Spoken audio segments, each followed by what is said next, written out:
incluido. En BAUNAM buscamos la formación integral de los individuos con énfasis en la autogestión del aprendizaje y en donde el estudiante juega un papel protagónico. El sentido de pertenencia forma parte de las creaciones individuales que atraen al estudiante hacia la dinámica de trabajo que sugiere la institución.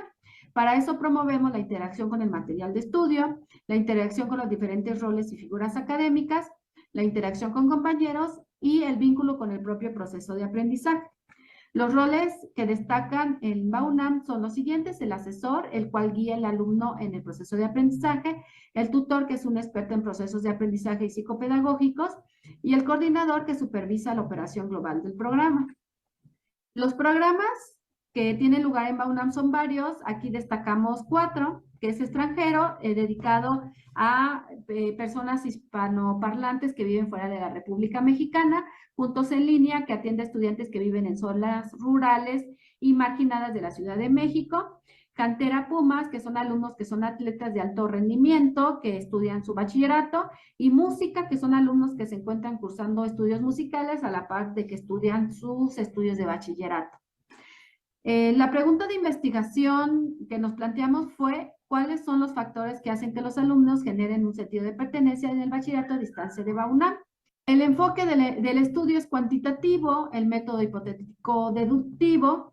La escala, se adaptó una escala aplicada por Aramendis y a Delgadillo en el año 2021, que valora el sentido de pertenencia en las dimensiones psicológica, social, afectiva, académica y física, y lo adaptamos al contexto del bachillerato a distancia de la UNAM. Asimismo, el cuestionario hace algunas preguntas socioeconómicas y académicas. La muestra fueron 103 estudiantes pertenecientes a los programas extranjero, juntos en línea, cantera, Pumas y música. El análisis estadístico se realizó con apoyo de la SPSS 22. Se realizaron pruebas de correlación de Pearson con la finalidad de encontrar cuáles variables se relacionaban con el sentido de pertenencia que generan los estudiantes hacia la institución. Se realizó un análisis factorial del instrumento para conocer los componentes que lo integran. A continuación, el maestro Alberto Vargas presentará los resultados. Con respecto a los resultados, hablaremos de las medidas de tendencia central. Los alumnos que participaron en nuestro estudio tuvieron un rango de edad de 15 a 70 años y la media fue de 31 años. En cuanto a los proyectos, el 63.6% es del proyecto de extranjero, mientras que el 28.2% pertenece al programa de Juntos en Línea. En cuanto a la residencia de los participantes, encontramos 6% de Ciudad de México, 31% de los estados de la República, 42% que viven en Estados Unidos y 18% en otros países. En relación a los módulos en que se encontraban los estudiantes cuando contestaron el cuestionario, tuvimos participación de todos los módulos y destacar el módulo 4 con 33%. En cuanto a la pregunta del sentido de pertenencia, que dice, se siente parte de la UNAM, encontramos que el 68.5% contestó que siempre, 18% casi siempre y 11.7% algunas veces, lo cual habla de un sentido de pertenencia bastante alto. En cuanto al análisis factorial que se corrió de la prueba, del cuestionario, encontramos que arroja 6 componentes que explican el 63.6% del porcentaje de la varianza, mientras que destacamos el componente número 1, que explica por sí mismo el 37.9% de la varianza. Con respecto a la correlación de variables, se correlacionó la variable de pertenencia con cada una de las otras variables que conforman nuestro cuestionario, y se utilizó la prueba de Pearson y se destacan las preguntas que salieron significativas a un nivel de 0,001. Las preguntas fueron las siguientes. En los foros, mensajes y videoconferencias se evidencia cordialidad y compromiso entre los participantes. Obtuvo una correlación de 0.465. Interactuar con otros estudiantes en los cursos le ha permitido generar empatía y solidaridad hacia ellos, 0.437. Otro de los objetivos del bachillerato BA-UNAM es promover el aprendizaje autónomo, responsable y la autorregulación. Siente que ha desarrollado estos aspectos con un porcentaje de 0.428. La interacción con asesores y tutores le produce un sentimiento positivo. 0.503. Las actividades académicas dispuestas en los diferentes cursos virtuales son dinámicas y variadas. 0.503. Y por último, siente algún tipo de motivación por participar en eventos que realiza el bachillerato como concursos académicos. 0.460. Son las correlaciones más altas. A continuación, explicará Dulce algunas de las conclusiones que obtuvimos. Sí, claro que sí. Bueno, pues les queremos compartir nuestras conclusiones, en la cual consideramos que los estudiantes de los proyectos del bachillerato a distancia de la UNAM sí desarrollan un sentido de pertenencia a través de su paso por el bachillerato a distancia. También se crea un vínculo afectivo con la institución relacionado con el modelo de atención, con el dinamismo y con las oportunidades de formación que se ofrecen. En el cuestionario hay una gran consistencia interna entre las preguntas que consideramos que sí ayudan a medir el sentido de pertenencia, por lo tanto, representa una herramienta válida y confiable para medir el grado de pertenencia de un grupo hacia la institución en un contexto a distancia. Las preguntas que se correlacionaron de forma significativa con el sentido de pertenencia tienen que ver con la interacción, con el compromiso y la cordialidad de los compañeros en foros y mensajes, también con la identificación de la forma de trabajo, de aprendizaje autónomo y con los aspectos relacionados al trato y a la motivación brindada por parte de los asesores y tutores. Queremos comentar que no se encuentra alguna relación significativa entre alguno de los factores socioeconómicos o académicos. Únicamente descubrimos un mayor nivel de sentido de pertenencia en los alumnos que están cursando el módulo 2. Son 4 módulos acá. Y en el bachillerato a distancia de la UNAM, la pertenencia no se relaciona con un espacio de reunión presencial en los casos en los que asisten a alguna sede.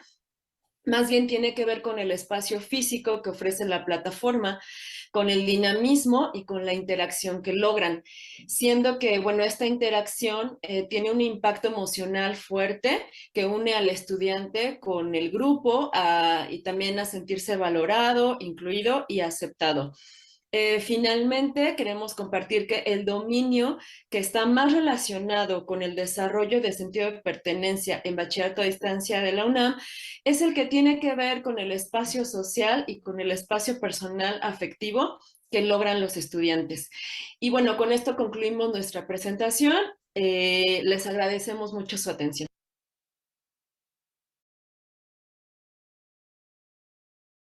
Agradecemos sin lugar a duda la participación de los ponentes Sandra Yadira Albores Martínez, José Alberto Vargas Castillo y Dulce Yunue Sánchez Inciesta de la Universidad Nacional Autónoma de México.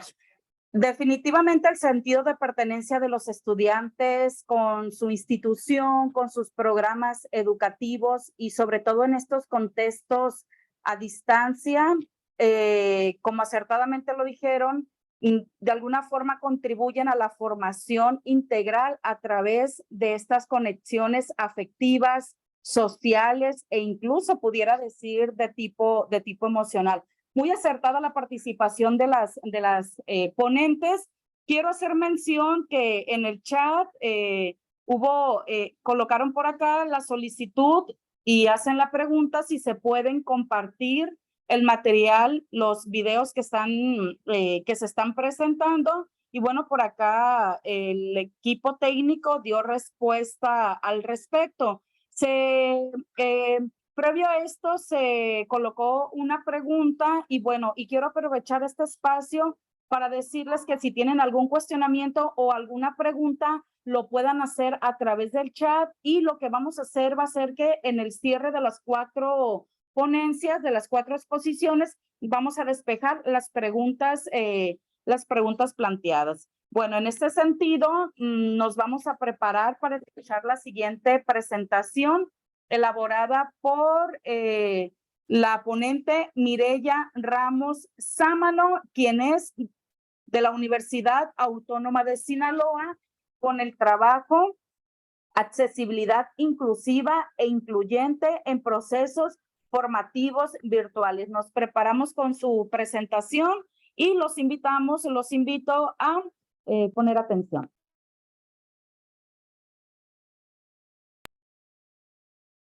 Todas y todos. En esta ocasión,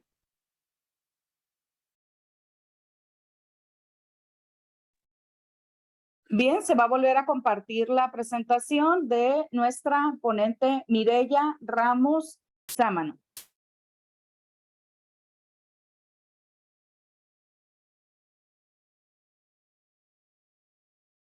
Sí, un momento nada más. Sí, voy a aprovechar este espacio, Osvaldo, en lo que se prepara la presentación para reiterar la importancia que abramos un espacio de interacción con los ponentes a través de sus preguntas. Vamos a esperar un poquito de tiempo para que el equipo de soporte técnico pueda presentar el video de la ponente del día de hoy, quien trae un trabajo denominado Accesibilidad inclusiva e incluyente en procesos formativos. Y bueno, pues ella está presente y es ponente de la Universidad Autónoma de Sinaloa. No sé si estamos ya en condiciones de poder proyectar su video. O esperamos. Sí, ya se va a presentar. Muy bien, vamos a esperar aquí un momentito. Y bueno, yo creo que este pequeño espacio les brinda a ustedes la oportunidad de plantear alguna pregunta, sobre todo al trabajo que se expuso con anterioridad por parte de la Universidad Nacional Autónoma de México. Lo pueden hacer a través del espacio del chat y ya una vez presentados los 4 trabajos, damos respuesta. Adelante.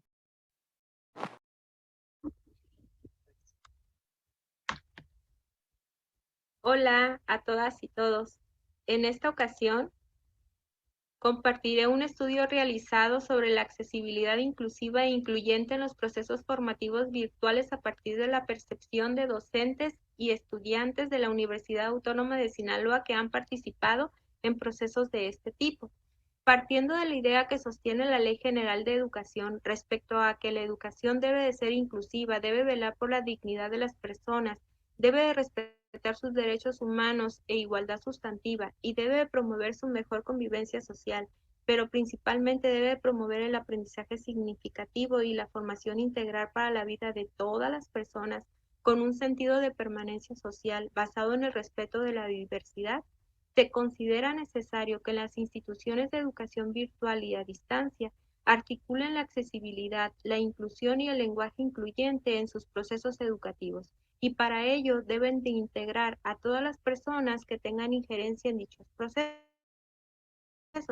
por lo cual será necesario conocer su percepción, en este caso, de docentes y estudiantes sobre la accesibilidad en los procesos formativos virtuales y los beneficios de un diseño accesible, inclusivo e incluyente. Las instituciones educativas requieren ser más inclusivas, responder a las necesidades de la sociedad, retomar el objetivo 4 de la Agenda Mundial de Educación 2030, que busca garantizar para todas las personas una educación inclusiva, equitativa y de calidad. Para lograrlo, como sostiene la Comisión Nacional de Derechos Humanos, se debe de fomentar el diseño accesible de los planes, programas y procesos formativos en atención a las personas con y sin discapacidad, favoreciendo su participación plena y en igualdad de condiciones en la educación y como miembros de la comunidad. La Convención sobre los Derechos de las Personas con Discapacidad y su protocolo facultativo en el 2020 refieren que las deficiencias físicas, mentales, intelectuales o sensoriales a largo plazo, que al interactuar con diversas barreras pueden impedir su participación plena y efectiva en la sociedad en igualdad de condiciones con las demás personas. Para la Organización de los Estados Americanos en el 2021, la discapacidad es una construcción social que estereotipa y categoriza comportamientos, posibilidades, capacidades, roles y espacios sociales y culturales, otorgándole un valor subalterno, subyugado a un grupo de personas por reunir una serie de características psicosociales o físicas, comunicacionales, perceptivas, intelectual o sensorialmente, diferentes al estándar arbitrario de lo que se entiende como normal. Según la Organización de Estados Iberoamericanos en el 2021, la inclusión educativa puede ser entendida como un proceso orientado a garantizar el derecho a una educación de calidad para todos los y las estudiantes en igualdad de condiciones, prestando especial atención a quienes están en situación de mayor exclusión o en riesgo de ser marginados. Y la Organización de Estados Americanos en el mismo año plantea dos vertientes de la accesibilidad: una tecnológica, vista como el desarrollo de productos de diseño centrados en las personas que los usan, y otra inclusiva, como un derecho humano urgente, ex ante e inalienable. Alba, en el 2019, por su cuenta, refiere que el diseño universal para el aprendizaje contempla un marco teórico y práctico en el campo educativo para atender a la diversidad desde un enfoque inclusivo, que permita la aceptación y reconocimiento de las necesidades y diferencias individuales. Por último, se debe considerar a la Dirección General de Igualdad de Género, que en el 2022 refiere que el uso del lenguaje incluyente y no sexista abona el cambio necesario para resolver la injusticia social de desigualdad de género. Lo anterior permite más inclusión en los procesos formativos en concordancia con el artículo 5 de la Ley General de Educación, que establece el derecho a la educación para todas las personas y refiere que es un medio para adquirir, actualizar, completar y ampliar sus conocimientos, capacidades, habilidades y aptitudes que le permitan alcanzar su desarrollo personal y profesional. Como consecuencia de ello, contribuir a su bienestar, a la transformación y el mejoramiento de la sociedad de la que forma parte. Para este estudio se diseñó una encuesta, un formulario Google con 20 reactivos. Se aplicó a 28 docentes y 70 estudiantes de la Universidad Autónoma de Sinaloa, todos con antecedentes de haber participado en un proceso educativo virtual. El 29% eran docentes, el 71% eran estudiantes.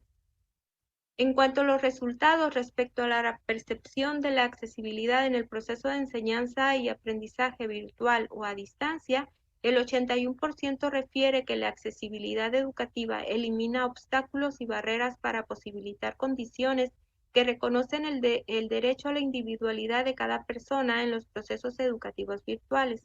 Un 9.5% refiere lo contrario y el resto lo desconoce. Los 3 reactivos que se utilizan como respuestas en este trabajo van a ser estar de acuerdo, no estar de acuerdo, o lo desconoce o simplemente le es indiferente. El 100% refiere que la inclusión de personas con o sin discapacidad es un proceso que fomenta valores y por tanto una sociedad más justa. El 86% dijo que la inclusión educativa se refiere a la participación y aprendizaje de estudiantes vulnerables sujetos a exclusión educativa por discapacidad u otra razón por estereotipos. El 100% refiere que la educación virtual y a distancia debe garantizar la accesibilidad, inclusión e integración social de todas y todos los estudiantes. El 81% dijo que usar un lenguaje de accesibilidad incluyente y no sexista en la educación virtual responde a necesidades de integración y justicia social del estudiantado. El 53% refiere que en la enseñanza virtual el lenguaje de accesibilidad es lo mismo que el lenguaje inclusivo y no sexista. El 81% refiere que un material o recurso educativo accesible para el aprendizaje es aquello que tiene un formato y estilo que facilita su lectura, interacción y comprensión, que cuenta con un contraste entre textos, imágenes, videos y que también tiene en cuenta la perspectiva de género. El 100% estuvieron de acuerdo en que no son documentos, videos ni imágenes llamativos por su diseño, que no cuentan con muchos colores, que se encuentren en Internet o por tener la posibilidad de ser descargados. El 48% dijo que los materiales y recursos educativos son accesibles e inclusivos aún sin tener un lenguaje incluyente y no sexista. El 81% refiere que es necesario usar el lenguaje incluyente, no sexista y de accesibilidad en las aulas virtuales para que se dé una sana interacción entre todas las personas. El 86% dijo que usar el lenguaje de accesibilidad incluyente y no sexista en las aulas virtuales favorece el aprendizaje significativo para toda la vida. El 86% sostiene que el uso del lenguaje de accesibilidad incluyente y no sexista debe de ser parte de las habilidades comunicativas de las y los docentes. El 86% refiere que un ambiente educativo será inclusivo si es diseñado considerando un lenguaje de accesibilidad incluyente y no sexista. El 57% refiere saber que existen aplicaciones tecnológicas que se pueden usar para diseñar procesos y ambientes de aprendizaje accesibles e inclusivos y que además usan un lenguaje incluyente y no sexista, pero no las usan. El 86% dijo que es importante que los materiales y recursos educativos sean accesibles, inclusivos e incluyentes. En cuanto al uso del lenguaje incluyente y no sexista, el 43% se siente en armonía con frases como intégrate y colabora con las demás personas. El 29% se siente en armonía con frases como intégrate y colabora con tus compañeras y compañeros. Y solo el 28% está de acuerdo o se siente con armonía con frases como intégrate y colabora con tus compañeros. El 81% refiere que es importante que los materiales y recursos educativos sean diseñados con lenguaje de accesibilidad incluyente y no sexista. El 100% refiere que en un curso virtual es importante contar con contenidos en diferentes formatos para un aprendizaje integral y justo para todas las personas y no solo en un formato por considerarlo el más atractivo. El 71% dijo que no es necesario para que haya accesibilidad en una clase y se logre el aprendizaje que todas las personas trabajen el mismo contenido y realicen las mismas actividades. El 62% refiere que es necesario para que la clase sea accesible e inclusiva que todas las personas asistentes participen y sobre todo lo hagan por su propia cuenta. Las conclusiones a las que llegamos son las siguientes. Se identifica la fortaleza de que docentes y estudiantes cuentan con conocimientos sobre accesibilidad, inclusión y lenguaje incluyente. Se desprende la necesidad de mayor sensibilización respecto a la accesibilidad inclusiva e incluyente en ambos grupos de personas. Se desprende la necesidad de profesionalización hacia docentes para el diseño y práctica de procesos formativos, virtuales, accesibles, inclusivos e incluyentes, a fin de favorecer la formación integral con interés y motivación hacia la igualdad e inclusión social con autonomía. Los procesos educativos virtuales deben de ser fortalecidos respecto a la accesibilidad e inclusión, promover el lenguaje accesible e incluyente y no sexista, dotar a docentes de estrategias para una formación más justa e incluyente del estudiantado, permitiendo que la institución brinde de esta manera una mayor calidad educativa y tener mayor cobertura. Aquí pues comparto las referencias que utilicé para justificar nuestro estudio y pues muchas gracias por su atención. Agradecemos la participación de Mireya Ramos Sámano de la Universidad Autónoma de Sinaloa y es importante a través de esta presentación reflexionar juntos la importancia de articular la accesibilidad, inclusión y lenguaje incluyente. Asimismo, garantizar el derecho a una educación de calidad para todos los y las estudiantes en igualdad de condiciones, fomentando valores, por tanto, como acertadamente lo dijo la ponente, por una sociedad más justa. Los invito para que utilicemos el espacio de chat para ir generando algunas preguntas o incluso podemos hacer algunos comentarios con relación a las participaciones. Vamos a concluir nuestra ronda de participaciones en esta mesa número 3 denominada Desafíos, Logros y Posibilidades en el Bachillerato a Distancia y concluimos con la participación de José Jacobo Gómez Quirós. Él es adscrito al Instituto Politécnico Nacional y el día de hoy su trabajo se denomina Apropiación Pedagógica de las Tecnologías Digitales desde los esquemas alternantes formativos, la configuración de la red de actantes en la educación media, en la educación superior virtual. José Jacobo, adelante, vamos a escuchar su ponencia.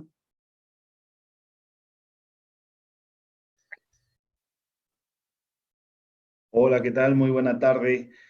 Soy Jacobo Gómez y es un gusto participar del 13º Coloquio Nacional de Educación Media Superior a Distancia, con la temática Apropiación Pedagógica de las Tecnologías Digitales desde los esquemas alternantes formativos. Durante los últimos 3 años hemos vivido una serie de hechos que marcaron y transformaron las formas comunes de cómo desarrollábamos los procesos sociales, específicamente la forma de asociación, la forma de involucrarnos en mecanismos de comunicación y por ende muchas de nuestras prácticas cotidianas determinaron esquemas diferentes a cómo veníamos realizándolos. El caso educativo es uno de los mejores ejemplos en donde una serie de situaciones específicas tuvieron que vivirse y tuvieron que darse para poder dar continuidad a el contrato pedagógico específicamente y al proceso formativo en los diferentes niveles, que iba desde educación básica, educación media superior y superior, cada uno con sus características. Y sabemos que este panorama post-pandemia nos ha determinado una serie de consecuencias a partir de las acciones que han realizado los actantes para determinar la continuidad y la potencialización de los diferentes esquemas y modalidades formativas.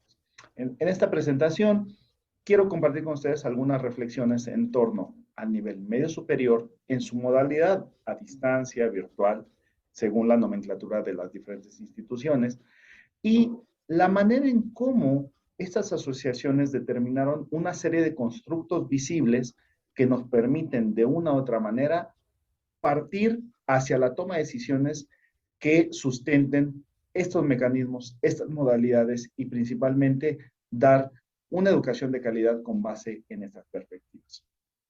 En primera instancia, la articulación de los diferentes actantes, humanos y no humanos, utilizando los términos laturianos, es decir, las personas o los agentes directamente vinculados al proceso educativo, docentes, estudiantes, directivos, tomadores de decisiones, padres de familia, acompañantes pedagógicos, acompañantes sociales, psicológicos, así como los actantes no humanos, que son todos los pisos tecnológicos, las diferentes normatividades y las propias formas y usos que se determinaron con base en las prácticas que conllevó el confinamiento, implicaron una serie de identificaciones, las cuales podemos tomar en cuenta para esta toma de decisiones que les refería hace un momento. En primera instancia es darnos cuenta de toda la inversión que se ha dado en educación para sustentar los pisos tecnológicos para el funcionamiento de las modalidades virtuales. ¿Qué de estos aspectos funcionaron? ¿Qué de estos aspectos se mantuvieron? ¿Y cuáles no fueron utilizados en este periodo? Por otra parte, ¿cuál ha sido el constructo de las rutas curriculares? Es decir, esta alineación entre los objetivos esperados de cada uno de los niveles, las modalidades y los formatos de trabajo, así como las características disciplinares, pedagógicas, metodológicas, que de una u otra manera marcan las rutas de estos niveles y de estos sistemas, se asocian para determinar el aprovechamiento de estos recursos tecnológicos que nos permitan de una u otra forma potencializar y explotar de acuerdo al desarrollo de las habilidades digitales, de acuerdo a los alcances que también se han tenido con base en las necesidades que marca cada uno de los contextos, principalmente nuestra región, que comparte muchas características similares, pero que también su naturaleza representa potencializar una serie de aspectos según nuestras prioridades como políticas públicas o como acciones y programas específicos de intervención que lleven a que los caminos de la educación comiencen a tener otra índole de desarrollo. Todas estas identificaciones, cuánto se invirtió, cómo participaron los actantes, cómo se alinearon los diferentes caminos y también la forma en cómo se aprovecharon todo este constructo, permitió darnos cuenta de las diferentes brechas que surgen a partir de la necesidad de potencializar el accionar de estos actantes. Es decir, la inversión y el trabajo desarrollado por los tomadores de decisiones y los responsables de los espacios educativos y de las modalidades, implicaba dar fortalezas en términos de las necesidades más representativas que pudimos identificar. ¿Cuáles son? Por un lado, los aspectos curriculares, es decir, la pertinencia de poder trabajar en un esquema no presencial in situ en los centros escolares, donde sabemos que muchos de los escenarios de trabajo representan este espacio práctico de poder experimentar y que a distancia y los mecanismos virtuales resulta un poco complicado visualizarlos de esta manera. Por otra parte, ¿cuáles son las características pedagógicas y cuáles son las condiciones que propician esta alternancia entre las tecnologías digitales y la operación de los actantes? Y finalmente, ¿cuál es el aprovechamiento de los pisos tecnológicos? ¿Cuál es el recurso más utilizado o cuáles son los hallazgos y cuáles son los alcances que se tuvieron a partir de este confinamiento a fortalecer el uso de los elementos digitales en nuestras prácticas educativas? Pero por otro lado también tenemos que darnos cuenta cuánto cuesta mantener el siguiente nivel de nuestras características como sistemas educativos y como formatos. Así como lo refiere la premisa 3. La relación de los actantes, la determinación de cómo se asocia lo invertido, lo desarrollado y lo sustentado hacia los mecanismos de funcionalidad con respecto a una educación pertinente, a una educación capaz de brindar las condiciones y características que requiere el nivel en turno. En este caso hablamos del nivel medio superior, pero podríamos hablar del nivel superior o hasta de niveles básicos que comenzaron a experimentar algunos mecanismos de trabajo más funcionales con respecto a estas modalidades. Por otro lado, también es importante ver las necesidades en la formación que no van únicamente por el plano técnico o de uso asociado entre el tipo de recurso, el tipo de herramienta y lo disponible en términos de piso tecnológico. La funcionalidad y la sostenibilidad implica contar con una serie de inversiones por parte de los sistemas educativos hacia los diferentes ejes que hemos mencionado. Lo curricular, lo pedagógico, lo técnico respecto a el piso tecnológico, pero también con base en el perfil de formación que da el nivel.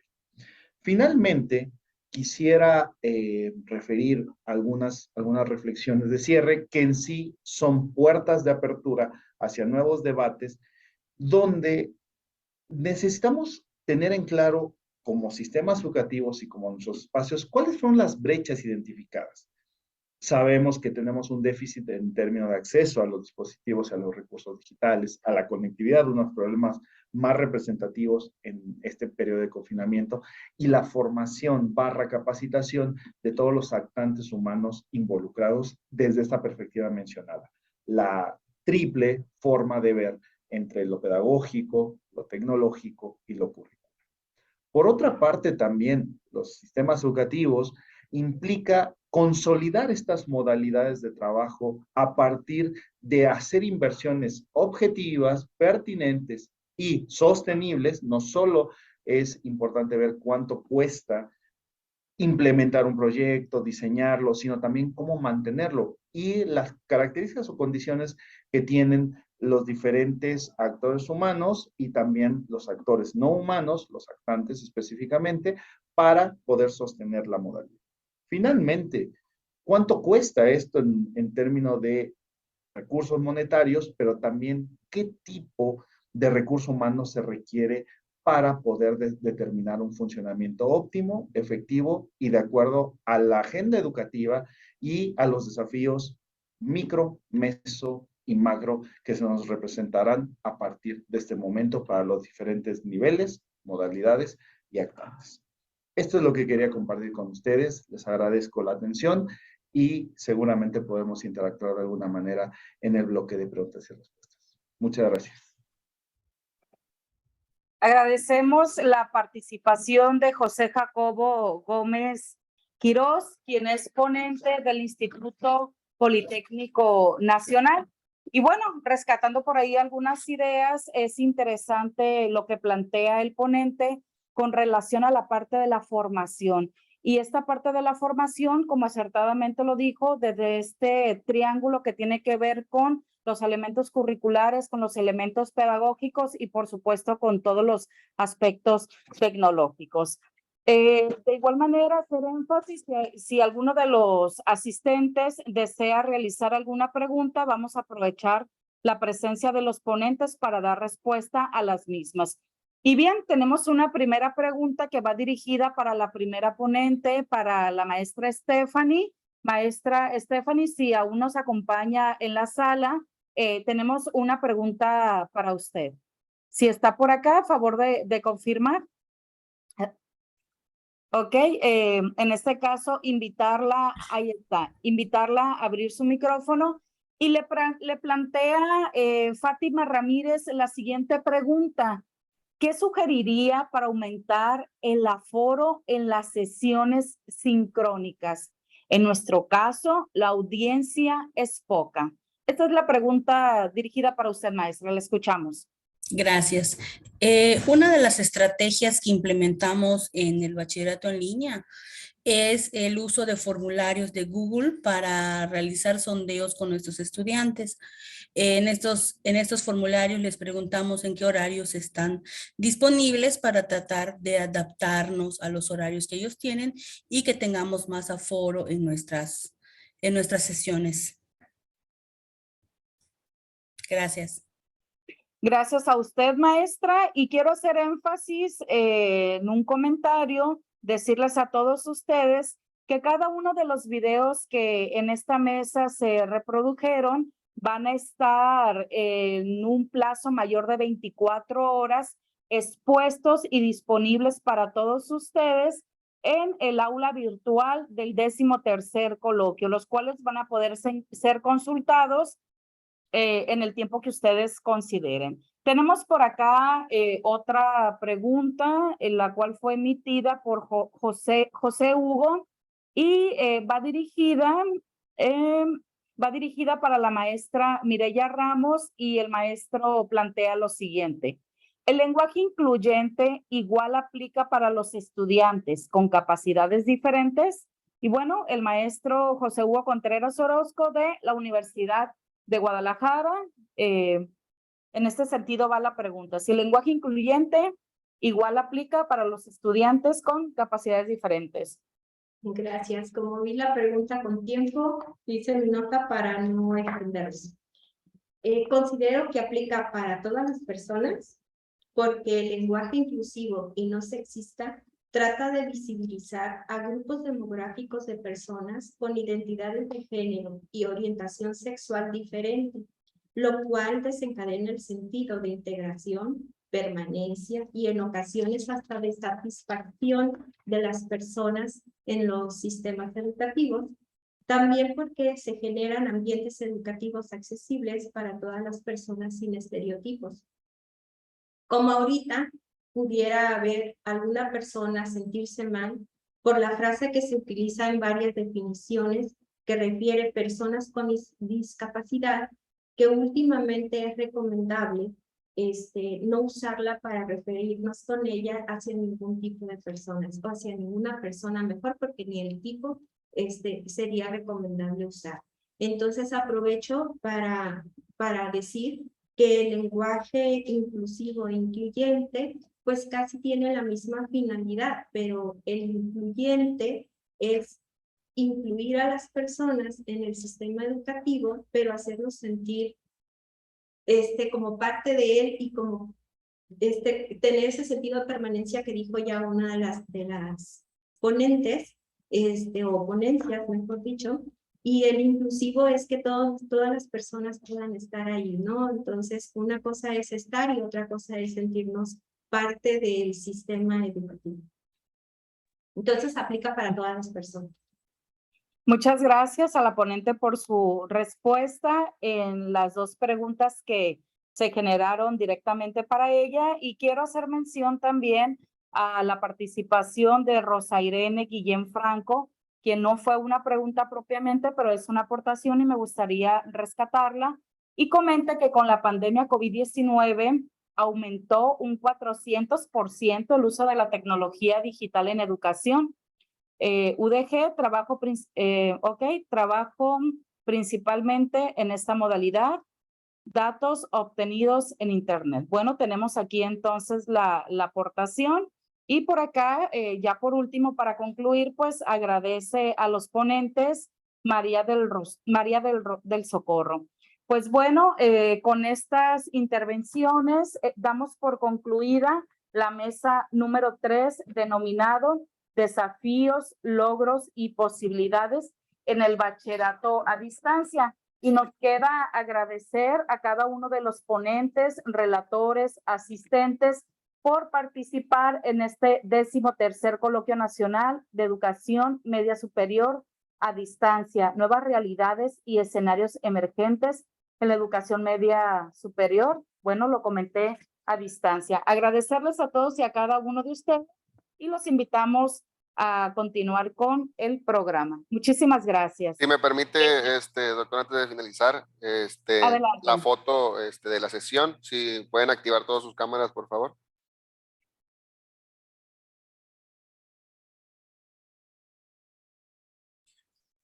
Bien, yo les aviso.